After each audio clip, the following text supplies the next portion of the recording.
Hi guys, today I have an unboxing for you. I've gotten all these packages in the mail recently, and I am super anxious to get them open and take a look at them. So I'm just going to go ahead and jump right in. The first package, this one here, actually arrived about maybe a week or two ago, and I was sort of waiting for more to come in before I went ahead and did an unboxing, but I couldn't wait to open this one because it wasn't something I had ordered. Actually, it was sent to me by an author who saw it. I had to open it up right away. And I'll go ahead and show you. This is Rachel Ochs's Deadlands Harvest. This is book 2 in her Deadlands saga. Now, if you follow my channel, you might have seen a while ago I did a review of this particular book. This is book 1, 100 Days in Deadland, and I won this off of Goodreads, and the author actually even signed it for me.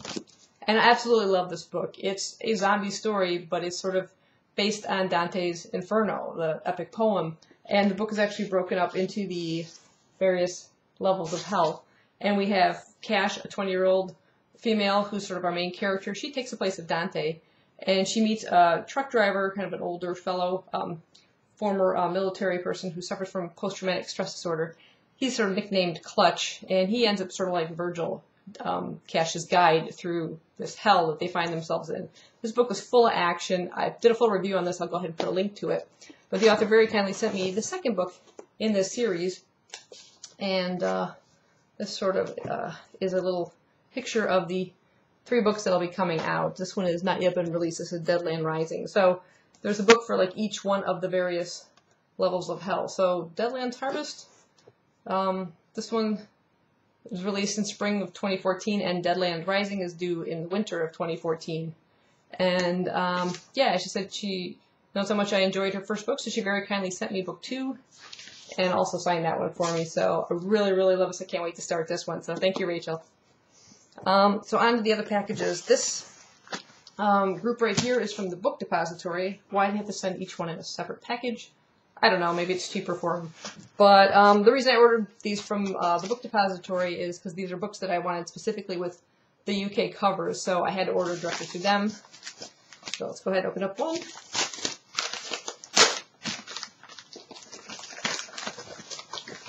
Yeah, some of these might be some reorders you might have seen in an earlier book haul. Yes. Hooray, hooray. This is Derek Landy's Kingdom of the Wicked, part of the Skullduggery Pleasant series. This one is book 7. Now, the reason I say you might have seen these on a previous haul is because I had ordered from the Book Depository before, and I was trying to complete this series, not realizing that they come in different sizes. So yes, this is both Kingdom of the Wicked. Massive difference. So this size actually matches the first few books I already have. And I have to now, like, I don't know, sell these at a used bookshop or something. Brand new books. I mean, I can't afford to ship them back to the Book Depository. But yeah, so I had to go ahead and reorder these. Much more, you know, compact size. This one's just ridiculous. It's ridiculous. So, that's one of them. And they sent me really cool, looks like hand-drawn by a child, bookmark. Some kind of monster. You get the craziest bookmarks. Anyway, on to the second package.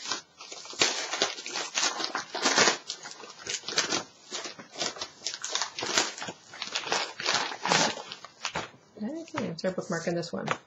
There is something incomparably thrilling in first opening a brand new book. And another bookmark. So this is Tanith Lowe in the Maleficent 7 from the World of Skullduggery Pleasant. So another character, and I think this one was the other one. That was the wrong size. So I've had to like reorder these, and there's going to be one more you'll see pretty soon. So crazy. This is, I'm not sure how this one falls in this series. I think it's just a character that's like an offshoot. I haven't actually read any of the books in this series yet. I just heard really good things about it, and I thought while they're available in all the same style covers, I would go ahead and try and get the whole collection of them. Unfortunately, I've got, like I said, some of the wrong size. On to the next package.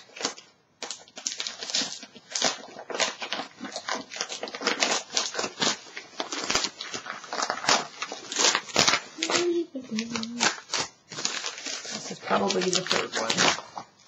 Nope, this is a different one. Okay. Let's see what bookmark I got. Same one. Duplicate. This is Haruki Murakami's Kafka on the Shore. Again, I read Wind-Up Bird Chronicle by this author, and I really enjoyed it. Very interesting story, but ooh, small print. Holy crap. But for some reason, I just like this cover better than the American covers. It is, unfortunately, a bit of a stiff British book. Look at that. Oh, my God.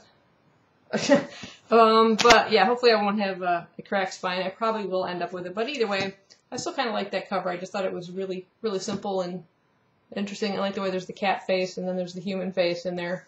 It looks like it's in front of a moon. This one, it says, Kafka Tamura runs away from home at 15 under the shadow of his father's dark prophecy. The aging Nakata, tracker of lost cats, who never recovered from a bizarre childhood affliction, finds his pleasantly simplified life suddenly turned upside down. Missing cat, life turned upside down. That sounds an awful lot like the beginning of the Wind-Up Bird Chronicle.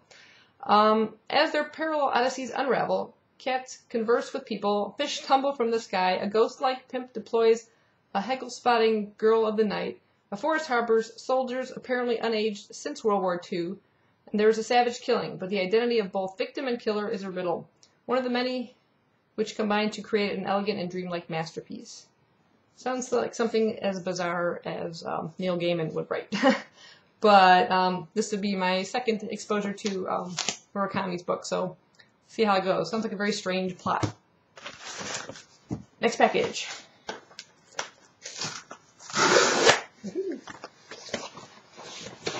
Okay.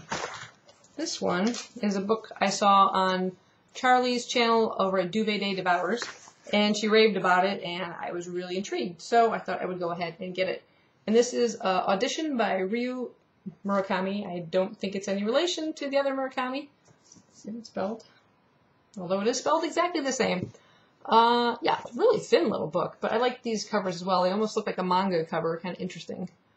But yeah, she raved about these, and I thought I'd give it a try.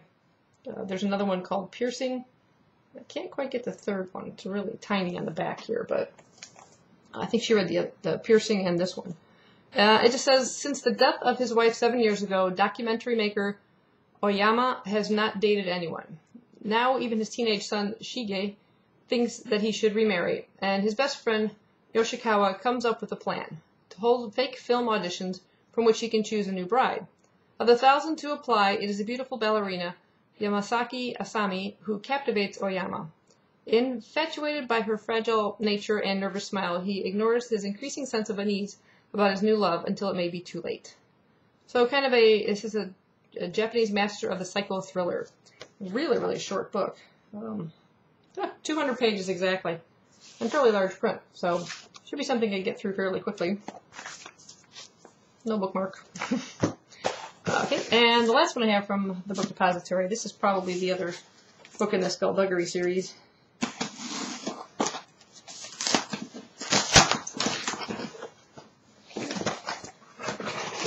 Yep. Place that on the ground. Oh, no bookmark. And this is book number 8, Skullduggery Pleasant, Last Stand of the Dead Man.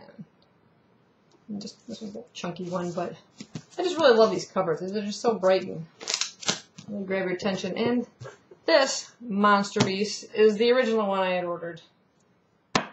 Cool cover as well, but oh my god, look at this thing. It's a monster. Absolutely ridiculous. So I think from now on I have to pay attention into the descriptions on the Book Depository where it gives you like the height and size. Because I had the same problem with one of my orders, I think from Jasper Fforde book. Same issue. It was a hardcover and it wasn't the smaller size hardcovers. It ended up being some monster. I don't know why the publisher, Bolt Harper, why they have to print 2 formats of it. Just ridiculous. But anyway, now I have all the ones that will at least match the rest of my series. So I'm glad to get that all straightened out. Let's see. Move this stuff out of the way. One more package. This last one is from Amazon.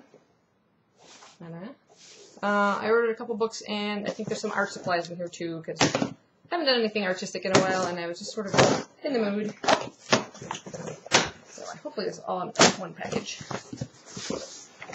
Yeah. Ooh. Get the dangerous knife out of the way. Okay. I'll just start with the art project stuff first. It's just real simple.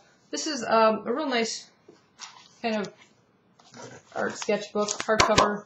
And I've heard this render, No Show Through Paper by Crescent is really good. You can use it with all media, and apparently there's no bleed through on the paper, so I really like that. Really nicely made. And then I just got some Micron ink pens of various point sizes and stuff, so just for kind of sketching and things like that, doodling, and hope to get a little bit back into the art swing of things. Anyway, on to the books. I just got 3 more in here, and actually 2 of these are from a series that I reviewed originally as an ebook series. I reviewed the first book, and then the author saw my review and very kindly sent me the second book as an ebook, which I read, and then I went on to finally read the third book that I downloaded myself. And not too long ago, there was a Goodreads giveaway for the physical copy, and I actually won book 1 of the physical copy, which the author sent to me. This is Rippler by Sydney Swanson, book 1 in the Ripple trilogy, which she signed for me and everything. And since I ended up with this physical copy of book 1, I decided I wanted to get book 2 and 3. So I have now picked up Chameleon and also Unfurl.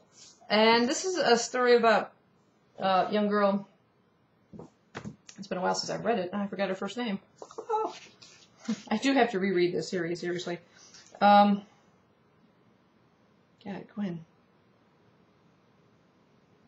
Nope, that was her friend. Oh my God, it's been a while. I really need to reread this. Sam. Yeah, Sam is the character, Samantha Sam. But she discovers that she can kind of disappear. The problem is she can't control it. And in book 1, she meets this boy named Will who actually sees her while she's on a like a boat, like a rafting thing from school, and she suddenly disappears. And he keeps her secret, and together they're trying to find out how this is happening to her and everything. It's a really, really cool series, and it continues into, like I said, Chameleon and then Unfurl. And the author's recently let me know that she's having a 4th book coming out. So I definitely want to kind of reacquaint myself with this series, so I'm ready to read book 4 when it's released. But I highly recommend this one. If you don't want to get like the physical copies, they're available really inexpensively as ebook editions. I think even book 1 might still be free or 99 cents or something. Really, really great series. This is also the author of the Saving Mars series, of which I have, like, this is book 4, yeah, book 4 in the Saving Mars series. So she writes this series as well. This is her sci-fi one. I suppose this could be considered fantasy-ish rather than sci-fi, but love that. Look at that. I didn't even notice that before. It's the numbers on the side. I wish more people would do that. It even has it in the front, like where it says like book 3. But really love these, really lovely editions. They have that kind of rubbery feel to all of the books, and really beautiful covers too. So yeah, I definitely recommend this series or even the Saving Mars series. So I'm looking forward to book 4 when that comes out. And the very last one I have for you is actually just a graphic novel. Sounded kind of interesting when I was flipping through Amazon, so I decided to give it a try. And it's just called Sheltered, a Pre-Apocalyptic Tale. This is volume 1. And let's see. Authors, it just says Bryson, Christmas, and Chankama. I'm not sure which one's the author. Let's see. Co-created and written and lettered by Ed Bryson, colored by Shari Chankama, and edited by Paul Allure. Pre-apocalyptic tale. Let's see what it says. A pre-apocalyptic tale of survival at any cost. The men and women of Safe Haven have been preparing for any and all end-of-world scenarios for years. However, their bunkers, weapons, and training can't save them from the one threat they never could have expected: their own children. Flex Shelters issues 1 through 5. Right away I can tell I like the art style. It's not overly garish color-wise. Pretty a lot of earth tones and stuff like that. Nice clear images of the characters and stuff. It looks pretty cool. So I haven't heard anything about it. I just happened to come across it, and the cover kind of piqued my interest. Anything that's apocalyptic or anything like that, I'm interested in. So anyway, maybe pile this all up together. People seem to do this a lot. These are the books I got in this unboxing, along with some art supplies you saw. So yeah, that's all I have for you today. I will have a book haul coming up for you probably in a week or maybe less, because like I said, I'm still waiting for a few more books to come in. and then I'll film it. So hope you enjoyed it. I hope you find something to add to your TBRs, and I will see you in my next video. Thanks for watching.